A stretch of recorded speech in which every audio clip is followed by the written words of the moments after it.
Let's go. Let's go. Magia Baser has become the next leader of Enormita, which, again, was kind of a given. I kind of assumed that was going to be the case, that she's going to take over and everything, but it was still a fantastic episode full of some great reveals. And unfortunately, extremely delayed in the West. Yes, I went and watched the actual Raw Japanese version of it without subtitles and everything, just so I can watch the episode. And then I went and read the manga so I get the context of what they're talking about for scenes that I don't understand. And I did that because I'm extremely busy for the rest of the day. But it's starting to make me worry. I'm starting to worry that we might actually get a delay of episode 12, or maybe even 13, because it really does feel like, again, with this episode, quality wasn't really there. Like, it was just a lot of stills, and a lot of the stills weren't that good looking.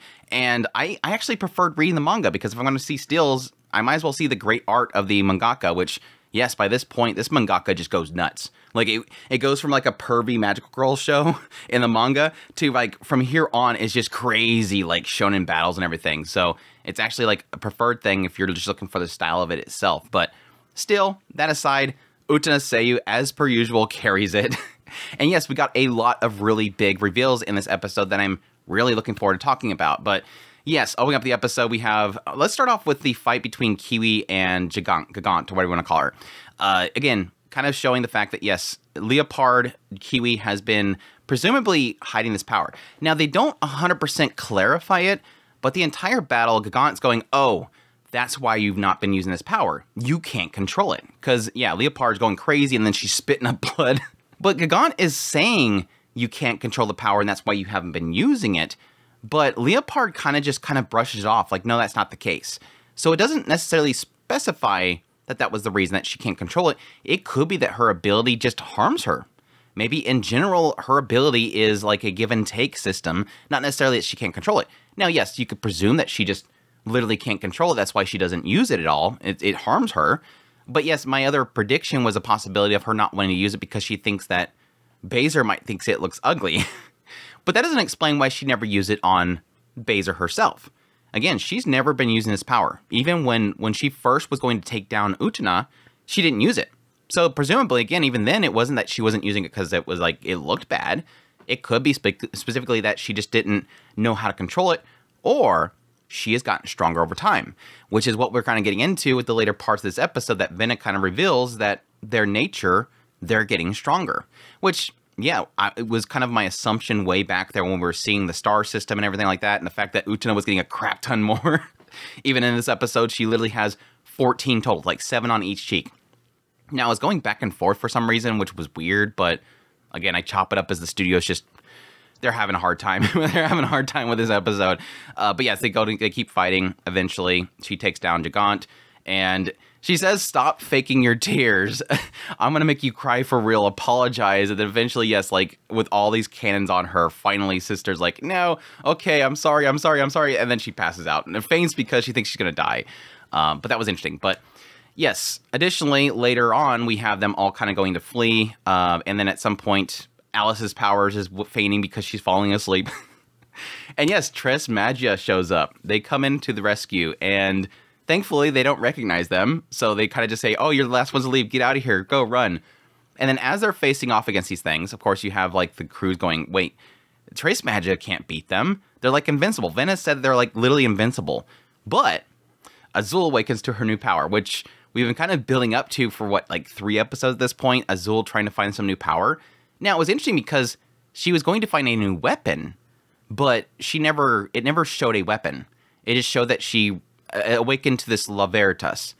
This La Verita, a new awakening, which essentially makes her into some, like, goddess thing with this cool little, little goddess ring kind of looped around her, cloth looped around her. And, yeah, she one-shots everything.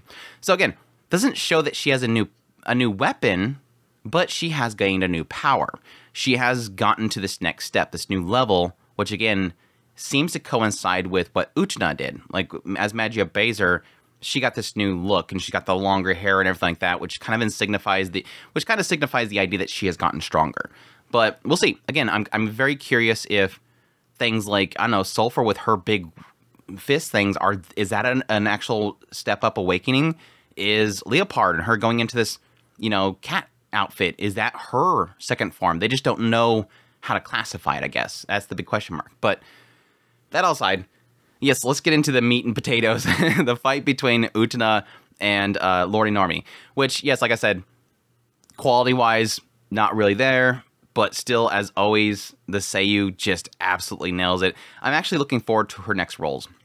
Unfortunately, I think next season, all she has is the role of some Genki main character in that original racing show, which doesn't look good. It looks a really bad CGI racing.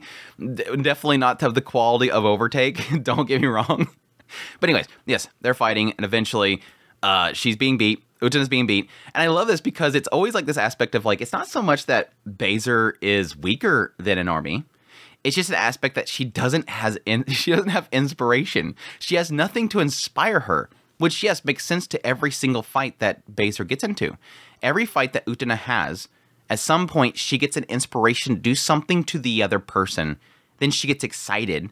Then her power raises up, and she destroys things. Her personality completely changes. But with Normie, she's not getting that. It's implying the idea that she's literally in front of Normie, and she just doesn't like her personality. There's nothing about Lord Normie's personality that she's like, I want to do something to her. So she's like, well, this chick's boring. Like, Normie's like, why are you trying to take me on? You're just the same as all the masses. You're there to be weak and powerless, and I'm supposed to rule over you. How dare you think that you can take me on? And Baszler's like, literally, this is boring. She keeps blabbing on, and I have nothing that's inspiring me. So she does something. Literally, Baszler breaks her own brain. It was funny because I watched the show Raw, Japanese, and I didn't quite get what they were talking about here. So my assumption was that I caught the idea that she was seeing that Normie was like childish, but I wasn't getting the idea that she was then decided at that point, I'm going to make her a child in my mind. And when I was watching the show, I thought that she realized that she was a child and undid this facade that Normie was creating. I thought Normie was legit a little kid that was just full of herself and essentially making herself out to be this beautiful, tall woman. But no, again, it was literally Baszler is literally in her brain envisioning her as a child, and that excites her. She wants to break this thing. It was funny because, like, yeah, later on, Vena, like, explains this idea that she's seeing Normie through a filter, basically. And she had problems with dealing with her because of her personality, because it doesn't fit with her taste.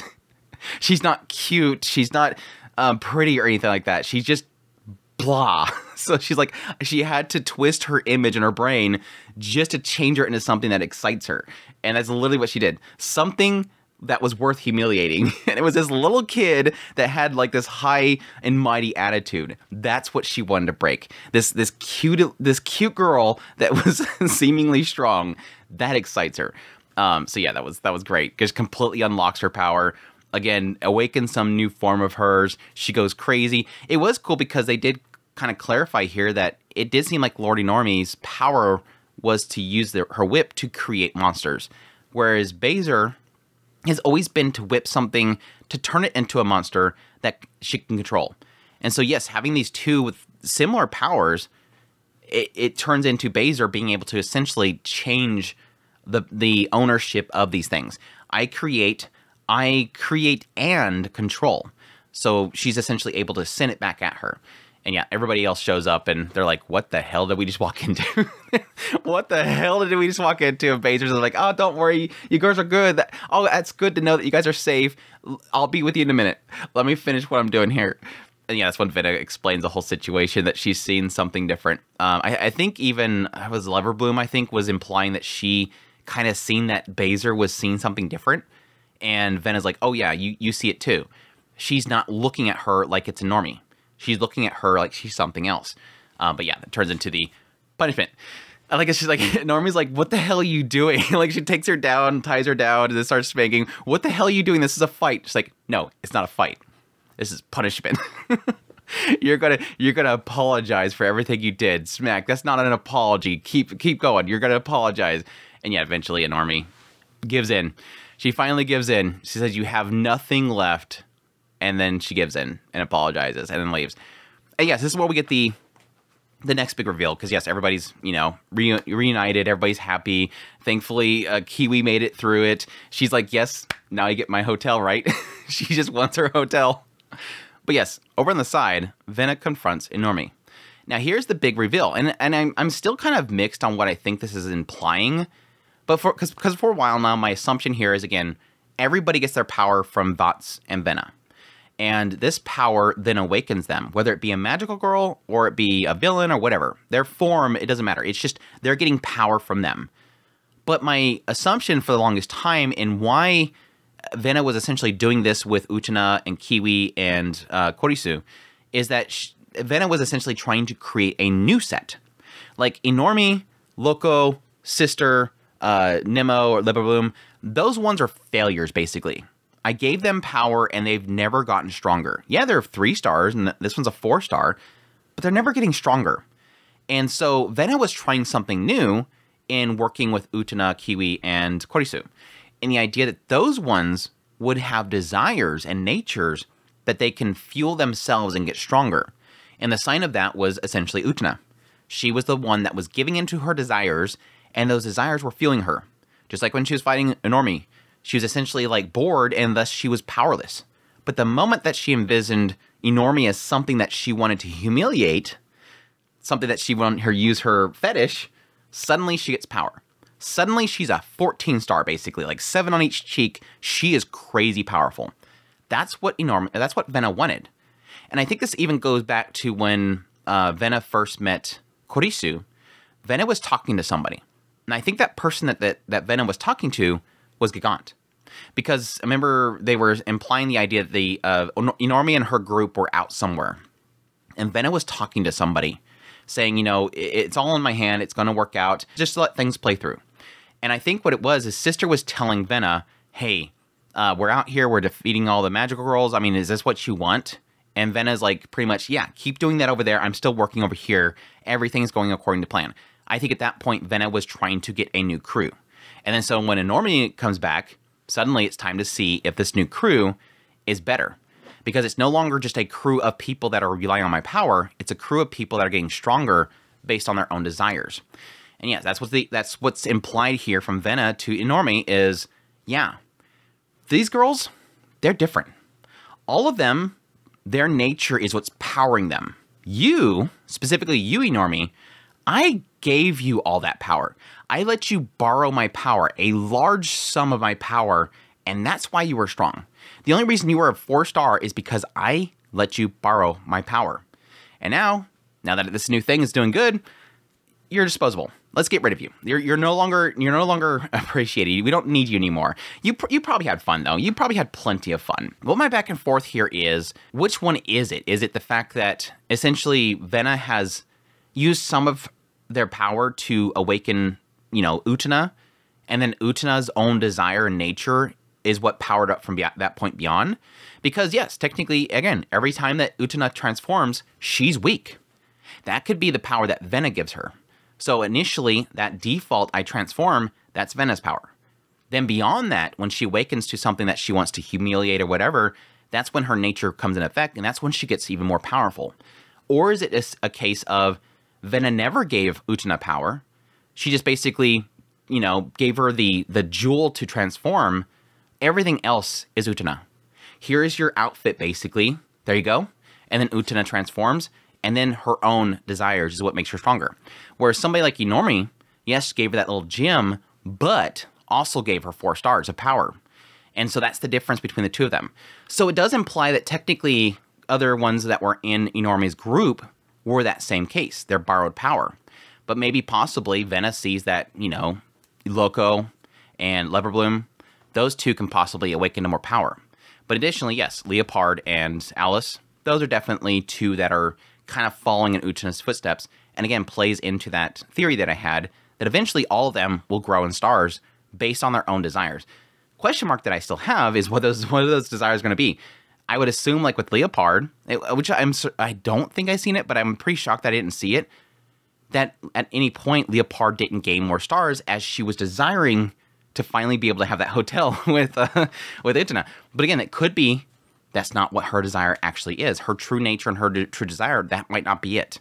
So it'll be interesting to see what each one of them actually do. But again, it sort of confirms that. So the other question mark is that yes, technically, Inormi gets a little mad. Says, you bastard, you've been using me, goes to attack Vena, and then, yeah, Sister shows up, and it seems to imply that she smashed her.